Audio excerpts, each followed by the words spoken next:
Okay, I'm going to be talking about a remarkable story of a Liverpool gentleman who converted to Islam around about 1888, called William Quilliam. He became Abdullah Quilliam when he converted, and who not only converted to Islam for personal reasons, but also decided that he wanted to communicate the message of Islam to British people. And as a result of that, he established, over a period between 1888 and 1893, the first mosque in this country, the whole of the British Isles. That building functioned as a mosque until 1908. Quite an extraordinary story. In 1908, for reasons I won't go into now, it closed as a mosque.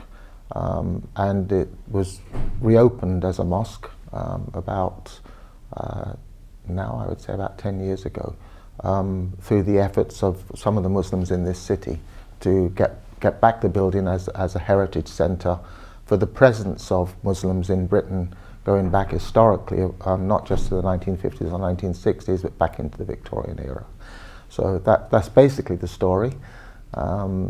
It's an extraordinary personal story in the sense of Abdullah Quilliam was a very charismatic personality. He was one of the city's, in fact one of the country's top defence lawyers. He defended a number of notorious murder cases at the Old Bailey. He was also, interestingly, the first person to defend a Sinn Féin bomber on the mainland.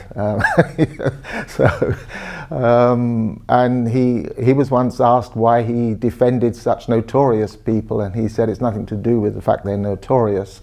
He said it's because I believe in democracy. He said, and the law is the great defender of democracy. He said, and he said the part of that defense of democracy is any human being, however bad they might be, has the right to the same defense as anyone else. So he was quite a remarkable character. He was also a trade union leader. He was the president of the Carters Union on the Liverpool docks for 25 years. They kept calling him back again. He supported a number of causes, but I think the one that strikes the deepest in terms of multiculturalism was, probably people don't know, of course, but Liverpool was a multicultural city even in the Victorian era. And a part of that presence were the Lascars, or what were known as the Lascars, who were British Merchant Navy seamen who came from Asia, many of them from India, Yemen, Somalia. Quilliam realized the plight of these people and became their champion as a lawyer. And woe betide any shipping company that wasn't paying their money, because he'd be on them like lightning. He went to the hospitals when they were sick. He looked after their funerals when they died. Some of the stories are quite tragic and sad when we look at the plight of some of these men. And it's amazing to see that even when they would get someone who could come to them on their deathbed and say, don't worry, I will make sure that all the money you're owed by the company gets back to your family in India, and I will also ensure that you get a Muslim funeral. And he purchased a plot here in Liverpool from one of the cemeteries where he could have a little Muslim plot. That's probably the first example of a graveyard. No, there were probably Jewish areas before that, but certainly the first example of a Muslim graveyard area in this country. So yes, an extraordinary story. When he first began he rented a property on Mount Vernon. And Mount Vernon, of course, is the area of Liverpool where the two cathedrals are. Most Liverpudlians today, if you say Mount Vernon, they would say two cathedrals.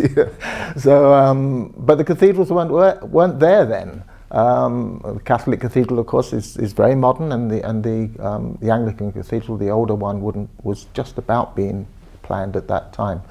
So I always think it fascinating to think that in terms of British multiculturalism, that there was a small rented mosque on Mount Vernon before the two great Christian cathedrals were up there. So They stayed there for a few years, but it proved very difficult for them. The landlady was quite a devout Christian. She didn't like the idea of Islam being preached from her house, and she threw them out. And as a result of that, they rented the property, which became the first registered mosque in the UK, at Brown Terrace in Everton, 8, 9 and 10 Brown Terrace. And from there, a number of activities took place, including not just prayer and worship, but all kinds of what I would call social activities on behalf of the city's poor.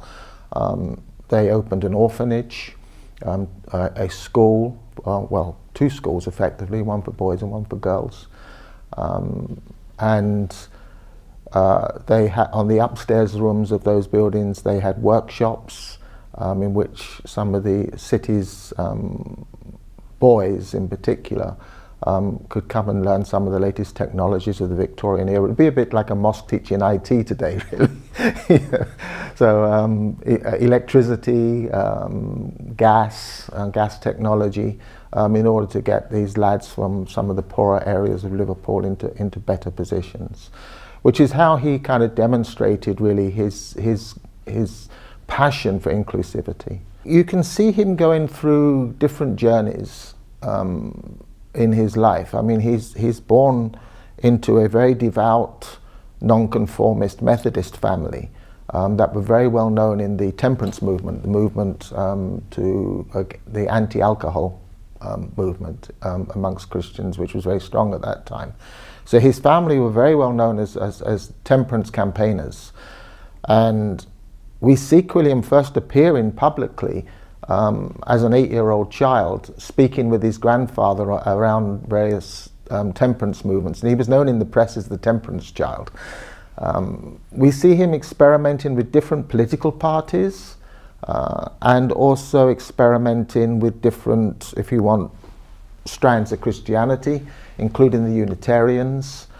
And I think what he was looking for was something that fitted his religious life, but also this social campaigning life that he had, where he was this great believer in equality. At the time he saw Christianity he felt that Christianity wasn't doing enough to promote equality at that time. Of course, Liverpool was riven by sectarian violence in that era as well. And I think he must have originally read about Islam, and he was attracted by the idea that all human beings are equal, that everyone prayed together side by side in the mosque, or whether they were rich or poor. And so this kind of vision of a kind of an Islam that could bring about a social equality, I think, was what attracted him to it. He burnt himself out through his law practice, and also he was a journalist for the Porcupine, a satirical magazine published in Liverpool. And I think the journalist career and the law career he burnt out, and he was advised by his doctors to go to a warmer climate. He went to Morocco. Something in Morocco impressed him. And when he came back from Morocco, he announced his formal conversion to Islam.